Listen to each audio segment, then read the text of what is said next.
Welcome to the Grow Strong Leaders podcast. I'm your host, Meredith Bell, and I interview business leaders who are committed to their own growth and the development of everyone on their team. If you enjoy my podcast, be sure to subscribe and rate it on your favorite podcast platform. Welcome to another episode of the Grow Strong Leaders podcast. I'm your host, Meredith Bell. And if you are committed to your own development and also to the growth of the people on your team or in your organization, you are in the right place, because today I have someone as a guest who has done both of these things, I would say in spades. And I'd like to welcome as my guest, Russel Lolacher. Russel, welcome to my show. Absolutely my pleasure to be here, Meredith. Thank you so much for inviting me on. Well, I'm just so looking forward to this conversation. And before we jump in, I want to give a shout out to Amy Bernard Bond, because she's the reason I know you. She had been a guest on your show, recommended me, and I had a great experience being on your show. And then as I learned more about you, your work, and what you're doing, it was just a natural thing for you to come on my podcast. So I'm just delighted to have you with me today. Thank you. And yes, love me some Amy. She's amazing. Isn't she? Yes. So let me first give a little bit of background about you. Russel is an international speaker and the founder and host of Relationships at Work podcast. Highly recommend that you add that to your playlist. He is providing a leadership guide for creating a workplace that we love. And I just so am aligned with you, Russel, there. On his show, he digs into timely and relevant topics with global experts on how to be better leaders and create healthy workplace cultures. He's held successful leadership and communication roles for almost 25 years, retaining one team, are you ready for this, for almost 12 years. Russel's work and expertise in building employee and customer trust has been recognized on international stages and in multiple publications. He's been named 4 times as a top thought leader by the International Customer Management Institute. So, Russel, we have a lot to learn from you today. And I think a great place to start would be around this whole idea of leadership, and how many leaders don't truly understand and appreciate the impact they have on workplace culture. So talk a little bit about that. Why is that? Why is it a problem, and what can be done?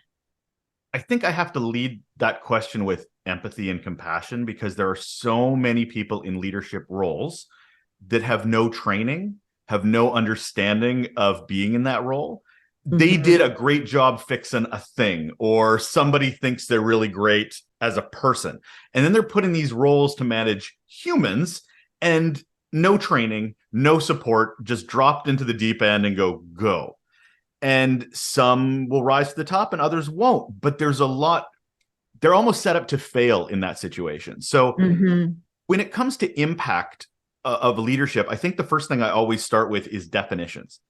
And that's a huge thing for me, and certainly has been highlighted in the show, is that we need to define what leadership is. Now, we can go to Funk and Wagnall and Webster's or whatever for a definition of leader, but it has to be defined by the organization in which you work.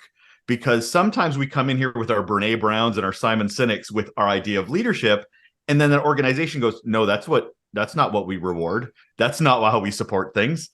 And that's fine, but that needs to be defined. So I think to start as a leader and understanding your impact, I think you need that baseline of, why am I even here? What is expected of me? What does a leader look like in this particular organization? And then beyond that, I think it's the impact of what leaders need to understand is that there's 3 levels. I like to look at it as 3 levels of their impact. First is the air. I like geography. So we go with air, land, and sea.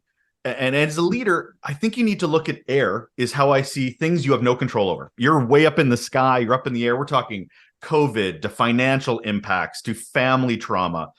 things as leaders that we have no actual impact on, but absolutely need to be aware of for our teams, for the organization.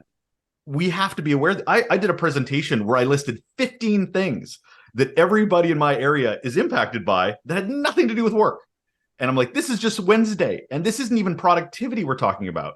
So to be a true leader, you need that overarching understanding and compassion, empathy around that. And then it goes into leadership, land, which I find much more about the situational awareness, the culture. What is it like on the ground? How do my impacts affect others? How am I perceived? That's really how you interact with the environment of work. And then last is the C, which is how you see yourself, how you understand how you show up on a daily basis. It's that going below the surface, like water, right? The metaphor works, Meredith. The metaphor works. It does. And then go below the surface for yourself. I really like that. It's so easy to grasp, you know, the awareness of the kind of meta and then the current reality that we're in, and then going deeper. I'm curious, which of those three do you feel is the hardest for a leader to connect with or be aware of? Oh, I think they all come with complexities. I think the first of the C level is there's so much lack of self-awareness, of really understanding ourselves enough in how we show up, why we show up the way we do, how things that have nothing to do with work impact how we show up and impact our teams and our cultures. That is really hard for so many people. And then the situational awareness is hard, that people are so busy with meeting after meeting after meeting. They close their doors not because they're not accessible, but because they're just trying to get their work done or get to the next meeting. So having that situational awareness, besides it's very hard to say, is really difficult. And then also that top level is so hard because it's out of sight, out of mind. We are so in our own world, in our own bubbles, that it's very hard to understand the bubbles of others because we're so impacted of our own. So they're all equally really hard and all equally really important to understand. That's such a good point. If you were working, let's say, with a group of leaders, is there any one of those that you would look at starting with? Is there a logical flow or sequence for which one could have the greatest impact the fastest? I'm going to use the old airplane metaphor, which is you can't help others until you help yourself. And I think you have to start at that below the surface self-understanding of who you are. You can't lead others until you lead yourself. It is very much about, like they said, leadership training is an inside job. That's what I believe more than anything is you have to start with you and understand where your faults are, your strengths are, or how are you going to know where you can accommodate and work on to grow that compassion that fits the air, or understand that engagement on your footprint on a day-to-day basis if you don't understand the person making those footprints. I totally agree with you. I think that if we are oblivious to our own strengths or, challenges, then it's really difficult to not impose those unconscious beliefs and unconscious attitudes on how we interpret our interactions with others or the greater whatever is going on around us. So that's such a good point. When you think about another impact that leaders have on individual employee journeys, that's, zooming in on those relationships one-on-one. And I want to tie that in with what I said in the introduction, because you did something remarkable. You kept a team intact for almost 12 years. That didn't happen by accident.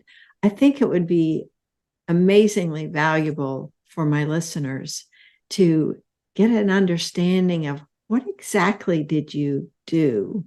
Sure. I mean, I know you didn't threaten them. So what did you do to motivate them and inspire them to stay?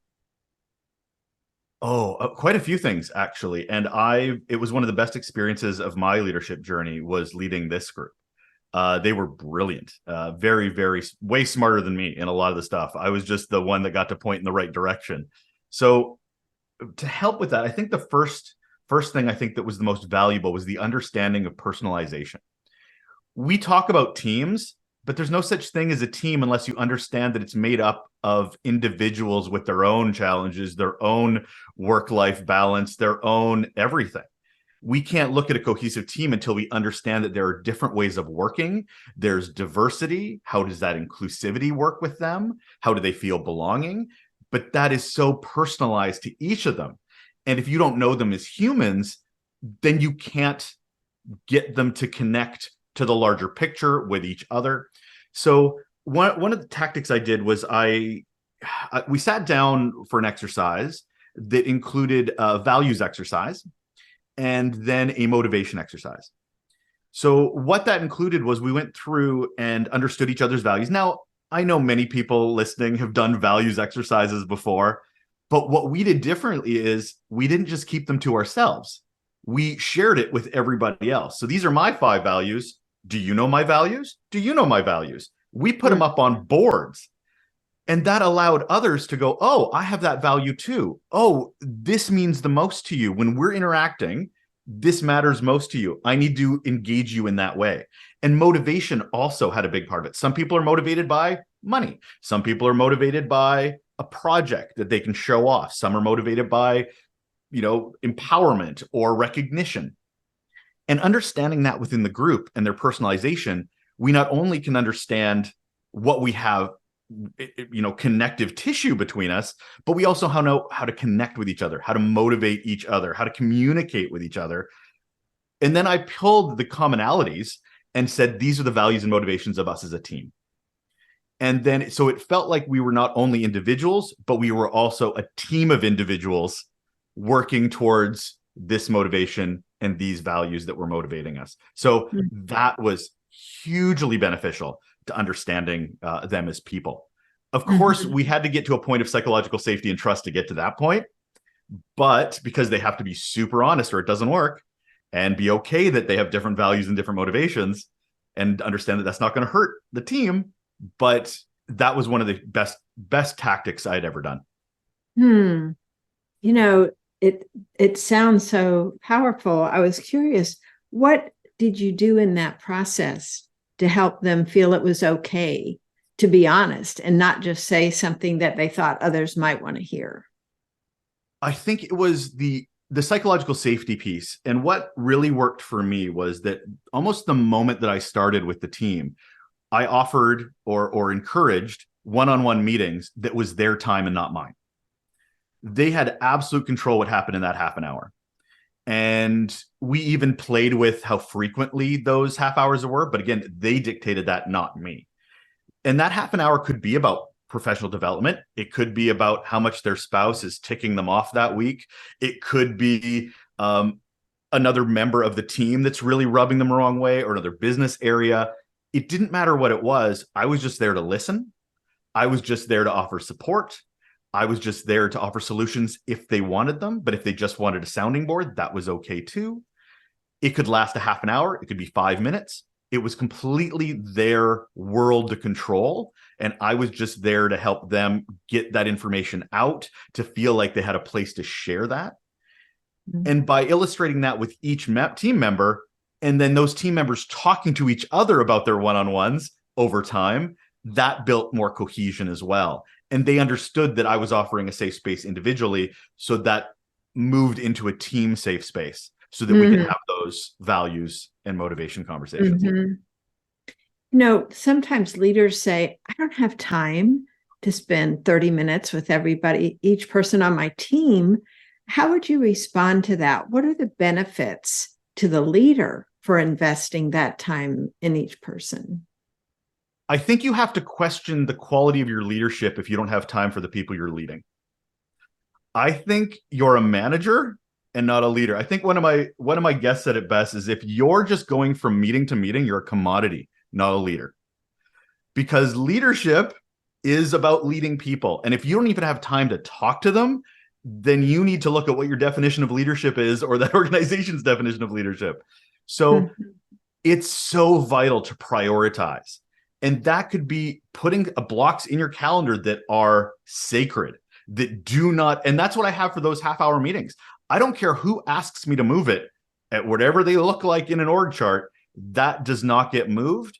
If it absolutely is something that I have to move, and that does happen on rare occasions, I have a conversation with that individual of my team and completely transparency on what they want me to do, how they want to rectify it, as a collaboration, as a co-creation of how to do this, rather than just me going, oh, you're less important than the person with the bigger title. That's not building trust, and that's not building relationships for me and my team. And that's much more interesting and important to me than anything else. Mm-hmm. So what are the tangible benefits of investing that time, other than you mentioned the trust building with you and the other person, and then it kind of cascaded to all the team members? What are some other ways that you found it to be of value? Oh, multiple. I'll stick with the easy one, retention. They stuck with me for 12 years. They also are seen as leaders themselves. I'm modeling a behavior that I would like to see in my own leadership. And for them, they were my go-tos when there was an opportunity for other mentorship in other areas. I'd be like, this member of my team is amazing. You should totally connect with them. They were going on through their own empowerment, through their own influence, to build those relationships even beyond my relationships, because they had oh, this is how it can be done in this organization. Regardless of what I've seen anywhere else, we can literally do this. So that was a huge benefit. The other one that I found was creativity. It's amazing what innovative ideas your teams will come up with when they feel safe, and that all ideas are great ideas. And if you create a safe space and a team that's been together for so long, that has that comfort level of just throwing stuff at a wall and see what works, it was amazing the ideas they were throwing at me with no fear. And some of the content and some of the information that we created based on their ideas, not mine, I was just their champion to see it through. And so that was one of the other huge benefits of that trust level. Mm-hmm. You know what I'm hearing there is this willingness to take risks, because they weren't concerned about having the hammer drop on them if they if their idea, first not getting ridiculed for the idea, but also in attempting to implement it. I'm guessing that you use that more as a learning opportunity than for any criticism for them. Absolutely. And it's not like I didn't know what the risks were. And I think that paralyzes a lot of leaders, is that they will be much more into the risk aversion as opposed to the risk awareness. If you're a leader, you need to understand there are always risks, but then what are you going to do about it? Are you going to support your team? Are you going to be transparent? I think one of the key things of trust for my teams was the transparency. I told them stuff I'm probably not supposed to tell them, or that people above me were like, ooh, I don't know if we should tell them. Like, you do what you do. I'm smart enough to know as a leader what I can and can't say, but I am going to be as transparent as humanly possible and let them consume that information and trust them to keep it a cone of silence and have that conversation. But if I don't show trust in them, how the heck are they going to have any trust in me? And that's where transparency is a key factor. Mm-hmm. Yeah, that the trust to me is so foundational to everything that happens. Can you think of anything else you might want to share around that retention of people? Were there any other factors that you would say impacted the individual decisions to stay with that team for that long? Absolutely. One of the key ones was value of work. If you can't connect the value of what your team does to them, then why are you there? And I don't care where you fit in the organization. I don't care who you work with on a daily basis, business areas. Individuals need to know that what they do matters. They need to know it matters to the end customer, somebody else in the organization. They need to know there's some benefit for their hard work, because otherwise, again, why are they there? And there's enough research to prove that people aren't there for a paycheck. They're there for a lot more different human reasons than a paycheck. And if so, one of the big key parts of it, we were a communications group. And one of the key parts of it was what they did mattered to who they were communicating with. And we showed tangible benefits and collected every kudos they ever got from anybody about the work, relationship work that they did within the organization to do great work, what our customers, our audiences would say about the quality of their work. We collected it, shared it, discussed it, and pushed it on everybody else because it was so important for them to know what they did mattered. And I didn't want them to ever question it. And that was one of the most unbelievable benefits, or at least one of the triggers for a lot of the retention. Mm-hmm. It sounds like you were an advocate for them or a champion throughout the organization. You took every opportunity to tout their worth and their value to others. Every opportunity. But it wasn't just them. It was also touting the work of those they worked with. It was so important to show the connective tissue that what we did matters, but by working with others, it matters too. So I would put out things like Valentine's Day cards. Every February, we would put a Valentine's Day card of some of the benefits of working with the individuals on our team. And by working with this is what happened. This is how many people saw this. This is how many people loved this. And we'd share it with the entire organization. So not only was it showing the great work of our team, it was showing the great work of the people we worked with. And it was on top showing their bosses what they were doing. So it really was not only how great we were, but how great we were as an organization to do this kind of work. What you just described is so brilliant because it shows the willingness to go across departments and tout the work of others. You hardly ever see that. There's so much competition. There are these working in silos. So this approach of collaboration that you had within your team and outside your team is such a wonderful example of what's possible. And it pays off by people feeling valued. And we want to stay in a place where we feel valued and know that we're valued, not just sensing it, but seeing evidence of it. I think that's really critical what you did. Thank you. Thank you. It's horrible if you look at it from a us versus them attitude, because there's never going to be collaboration. There's never going to be co-creation because you're putting up walls. I get that sometimes it's difficult because, and I love this when people say about organizational culture, I'm like, there's no such thing. There's 10,000 subcultures. There is not one culture. There might be some, commonalities, but each team has their own culture. And we certainly had our own culture and certainly bounced up against others with differing cultures. Now, I have no control over those, but I can certainly demonstrate to my team the kind of culture that we want and hopefully bring others with us. So that worked for us the most. That's great. Well, let's talk a little bit about the whole idea of an employee journey, because I think that is so important. Too often people get hired and they just are, left to fend for themselves. But I think you have not just a vision for, but you implemented a real strategic and intentional journey for employees. Talk about that, because I think that would be really valuable for some of my listeners that may not have that kind of thought process in place right now.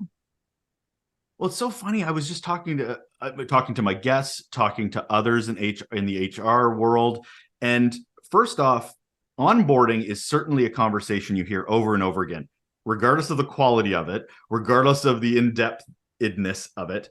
But then that seemed to be the end of the conversation. You would hear myths about stay interviews or exit interviews, but it was sort of like, oh yeah, I guess we do exit interviews, stay interview. Yeah, I've heard of those. And that was always the conversation I seemed to have. So the vision I have for this, and I put some tools together on my website, is that it's a journey. And I don't know why we don't think it that way, because the onboarding is always the promises of what's to come. It's always this is what not even really what your job is, but this is the organization. Here's how you fit in the organization. Here's the 17 org charts you have to memorize. And that generally tends to be onboarding. But we also make all these promises of what this experience is going to be. And then we don't do anything. We have maybe a performance review in 6 months that has nothing to do with what that onboarding conversation was. So my hope is that we start doing not stay interviews, because I always think that is a stupid goal. We don't just want people to stay. We want them to thrive. Having a bum in a seat should never be the goal. It should be to motivate. That's where leadership is. So I call them thrive interviews. And the frequency of them can be completely up to you and how it works for your staff. But the thrive interviews are regular, frequent, again, frequency up to you. But what they are is a check-in, not only with the employee, but with the organization are we meeting your expectations that we promised when we hired you? Would you recommend this to other people? It has an ENPS, employee net promoter score component to it as well. But it's very much about, are we fulfilling the promises that we made? How can we do better? How can we fix? How can we reinforce? It's that next step. Again, it's a journey, and the onboarding is just the beginning of it. Thrive interviews are the meat of it. And then the exit interview, or as we talked about right before this conversation, a leave interview, which I kind of like better than an exit interview, is that, how did we do? Did we do right by you? You're leaving. Is it because you hate us? Is it because we did something wrong? Or is it because you're looking for opportunities that we can't do here? But could we do better for the next person? And if we're treating them as the holistic journey, we have boomerang employees now that come back to these organizations in different capacities, in different roles. And wouldn't you want to come back to a relationship you've established that was a positive one, rather than somebody that couldn't care less that you left and didn't even notice? So it's that relationship and that holistic conversation of onboarding, thrive, to leaving. And hopefully maybe they come back, or they recommend it to somebody else who is also amazing. That's such a great sequence. And again, it goes back to taking the time to have these conversations, because I'm just thinking about how many issues could be averted and how many exits could be prevented if we simply found out where there's a gap between what people are thinking the things should be versus what they are, and if there's a way to bridge that gap. If you promised career development and then 3 Thrive interviews in, they're like, I've not had one course. You've not sent me on it. Like, there's an opportunity to fix it. But that is also a culture that needs to empower its leaders to fix it. But that is, again, part of the journey. And that's the problem is you hear about these things, but they're so compartmentalized, or they're so focused on productivity. Did you do the thing you were hired to do, rather than the part where it's growth and nurturing and retention within the organization? Nobody stays for creating a widget. They stay for growth. They stay for opportunity. And that's where the organization needs to understand and empower its staff to help with that journey. Well, we hear that more and more with the younger workers coming on board. That's what they're looking for, not necessarily promotions, but opportunities to learn, grow. And if it seems to me that makes sense to be able to lay that out in an interview and finding out where do they want to go, and so that you're honest with them about what the possibilities might be, what the different paths for learning and expansion could be within that particular environment. And think of the data you're collecting, and think how that could be other leaders talking with each other going, there's some themes around here. There's some trends we should be paying attention to, other than thinking you're this silo, as you mentioned earlier, that we unfortunately keep working in. If you share that data as trends, as themes, and HR can take that and reinforce that with executive, oh, what a lovely organization we would be. It's so true. And this whole idea of sharing, and taking time to talk across the different departments of the organization and what you can learn from each other, not just from your own team, but from other leaders. begs for this whole idea of having blocked time for these meaningful conversations. And we tend to overlook that in the busy kind of environments that people work in today. If you're a leader, who are you leading, Meredith? Like, really, if you're a leader and don't have time for your staff, who are you actually leading? Or maybe you're just being led by your calendar.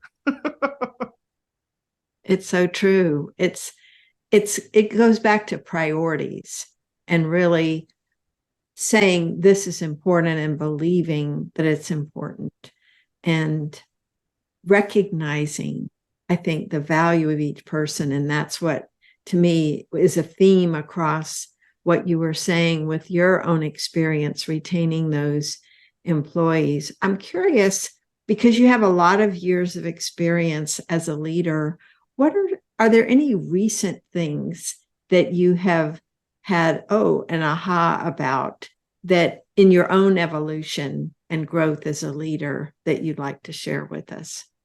Oh, absolutely. I think top of my head right now, I think people don't understand the horrible impacts a bad leader can have on an organization. It's one of the biggest things that came up in my own podcast, which is I would ask everybody, I asked you when you were a guest on my podcast, which is, what's the best or worst employee experience you've ever had? Now, I would say about 85% of people always come with their worst. And it's always something that happened decades ago. And I don't think bad leaders understand that a bad leadership is not a bad day. Bad leadership can influence trauma that people take with them for decades. And they take with them to the next job, the next organization. And if we just think a bad leadership is just like a little checkbox that we need to fix and understand, we have no concept of scope or how human beings work. Think about high school. Do you remember what happened in high school? Most of us do, about how we were, bullied, or it was the worst time of our lives. Think like that for a lot of people in the workplace.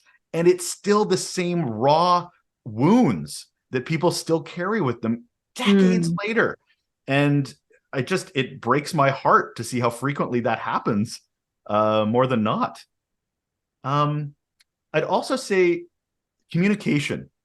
It is so funny that communication seems like something everybody thinks they are good at because they've been talking since they were 2. And yet. So I always repeat this. Every job is a communication job. Just because it's not in your title or in your job description, you have a role to play in explaining what you do, the benefit of what you do, the value of what you do, listening to others.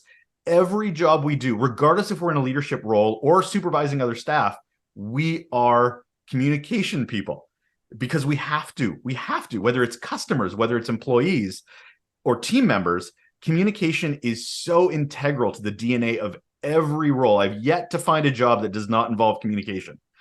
And if we can get better at that and understand that this is an area of learning and continuous learning, as opposed to I can write a sentence in an email, I'm good at communication. No, Mr. or Mrs. Executive, you're not.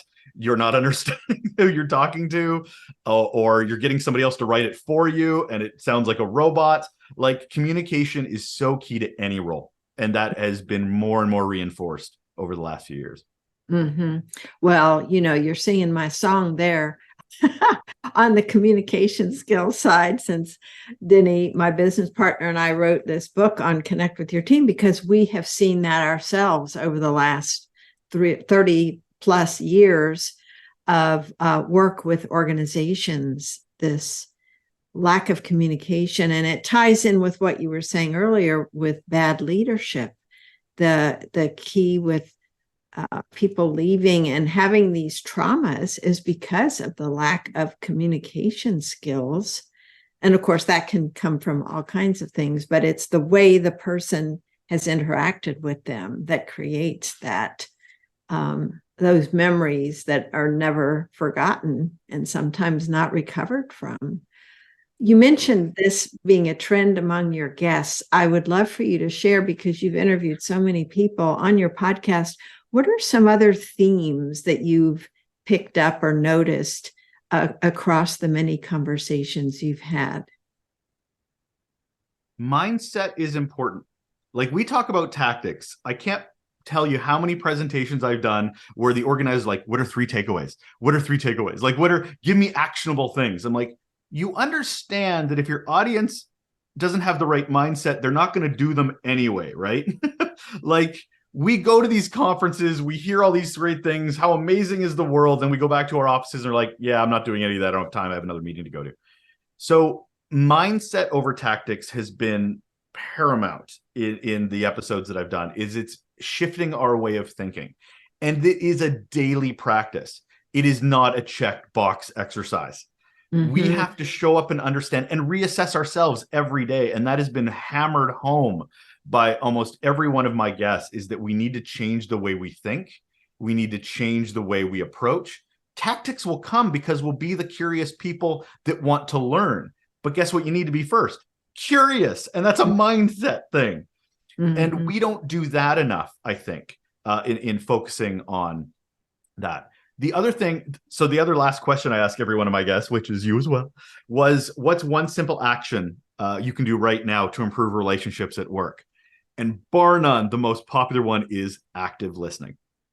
Most important thing is just shutting up and letting other people tell you their story, tell you their challenges, tell you their ideas, and not sit there going, ooh, I want to fix something. I want to correct something. Just sit there and listen. I can't tell you how many leaders will just sit there and pick out all the negative stuff in any conversation and then go at the last, really love your work. What was that? What, you just crapped on me for a half an hour, and the last 5 minutes, good job, atta boy, atta girl. Like, let's have a conversation that involves you listening and hearing me, rather than just wanting to jump on an opportunity to nitpick or pick away at my idea. Let's have a conversation. And that's come up a lot too, is that we need to be more positive in how we show up, more curious in how we show up as leaders. That's such a good point. Both of those, go together. It's this idea of not, because so many times I think people want to help also. And so they're listening for the problem so they can jump in with the solution. And they misinterpret that as being an effective leader. What are the downsides from your experience, of providing answers instead of being curious? Why am I here? You keep talking about hiring the best, and then you don't let me talk. Like, if I come to the table with an idea or a project or whatever, and the immediate thing you want to do is talk about all the negatives, how devalued do I feel? How much do I feel like my opinion and my effort doesn't matter? So why wouldn't I be looking at the next job or get out of here? Because obviously you don't care about what I've put all this effort into. You're just looking at nitpicking and all the things I didn't do, not the things I did do. So I think feeling devalued is a huge part of that interaction. Well, it's also tied together. Thinking back to the retention strategies where you're setting up meetings and you're listening. I thought it was just so smart of you to let them decide the when and the how long and the topics, so that you weren't trying to control that situation. And to me, that's just a huge trust builder. I don't need to throw my power around, because I don't really have power. I said power. Power around. In those situations, they are of equal footing. We work together. They don't work for me. And I can't say it, but not have my actions support it. And by having them dictate those scenarios, it shows that this is equal footing. It's not about me flexing, going, this only works for me when it works for me. If I act like that, how is anybody going to want to work with me? How is anybody going to want to co-work with me? It has to be mutual. Yeah, that's so great. Are there any other points you want to share as we're wrapping up here? You've shared so many great ideas and tactics that I know my listeners can benefit from. Is there anything else that we haven't covered that you would like to be able to point out? I think a big part of it is the leadership side of understanding whose responsibility it is to be a better leader. I think I've heard some organizations talk about, well, it's your responsibility to figure out your employee journey. And you've heard a lot of leaders who were like, I don't get the support I need for my organization, or they're not providing me the tools or the path I need to understand. It's both. It's both. And we can't just scapegoat the other and not take responsibility for ourselves, whether we're the organization or we're the leaders. So we need to understand ourselves. We need to understand the path we're on, but organizations need to show, well, these are the kind of paths that we offer. This is what we can support you and how we can support you. This is what leadership is. So I think one of the key components I've learned over the years is that it is mutually beneficial if everybody takes ownership of the leadership journey, not only from the organizational, but individually as well, and not point fingers. That's a powerful point to close on, because I think that distinction between victim, what the organization's doing to me or what my people are doing, instead of looking at what's my role in all this, that ownership is so vital. Russel, thank you so much. Tell people how they can connect with you and listen to your wonderful podcast. Absolutely. My website is my name, russellolacher.com, and you can find a lot of information about me there. But Relationships at Work is everywhere. If you go on whatever device you use for podcasts, YouTube as well, we are there for Relationships at Work. Launched our own TikTok channel as well recently. So yeah, if you like Relationships at Work and you have a search engine called Google or Bing, very easily found. So yes, please, I'd love to connect and learn more from your audience as well. Thank you. And Russel, I want to put a plug in for your podcast, because I think you just do an excellent job of preparing for your individual guests, and your own curiosity and desire to learn comes through loud and clear. You're just a fabulous host. So I want to encourage my listeners to add this to their list of subscriptions on their whatever platform they use for podcasting. Thank you also for your commitment to your own leadership growth and the example that you shared with us today. That's remarkable, and also people can see it's possible to have that. I just think it's a wonderful example of how leaders can have that positive impact instead of the negative. So thank you so much for who you are and what you are doing to foster positive leadership. Thank you so much for having me, Meredith. This was an absolute delight. Thank you so much.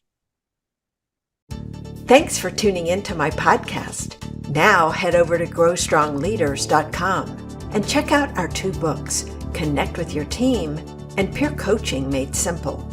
While you're there, download the free facilitator guide to find out how to implement our unique peer coaching system. Until next time, I'm Meredith Bell.